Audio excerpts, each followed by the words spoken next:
Welcome to our channel. Today we how to secure data with Slack detailed guide step by step clearly. Start by ensuring you have the right permissions in your Slack workspace. Log into your Slack account using your credentials. Navigate to the workspace settings. Select the administration section from the menu. Click on workspace settings to access security options. Review the security tab for available security features. Enable two-factor authentication for added account protection. Encourage team members to set up two-factor authentication as well.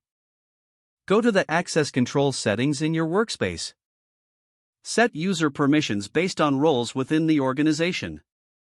Limit the ability to create channels to specific users or teams. Consider implementing single sign-on, or SSO, to streamline user access. Ensure your Slack workspace is set to allow only company email domains. Regularly update your password policies to enforce strong password creation. Schedule regular training sessions to highlight security best practices. Utilize Slack's audit logs to monitor user activities and data access. Regularly review and remove inactive user accounts to reduce risk. Establish clear protocols for sharing sensitive information within Slack. Encourage the use of private channels for discussing confidential topics. Utilize Slack integrations cautiously and review their security permissions. Consider using encryption for any sensitive files shared in Slack. Monitor and respond quickly to any suspicious activities in your workspace. Stay updated with Slack's security features and best practices as they evolve.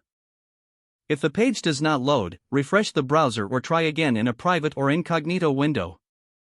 Make sure you are using the correct email address, then retype it carefully to avoid small typos. If your password is not accepted, use the reset option and create a new strong password you can remember.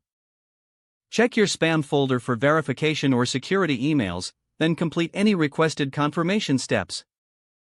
Enable two-factor authentication if available to improve account security and reduce unauthorized access risk. Don't forget to like this video and subscribe to our channel for more step-by-step tech guides.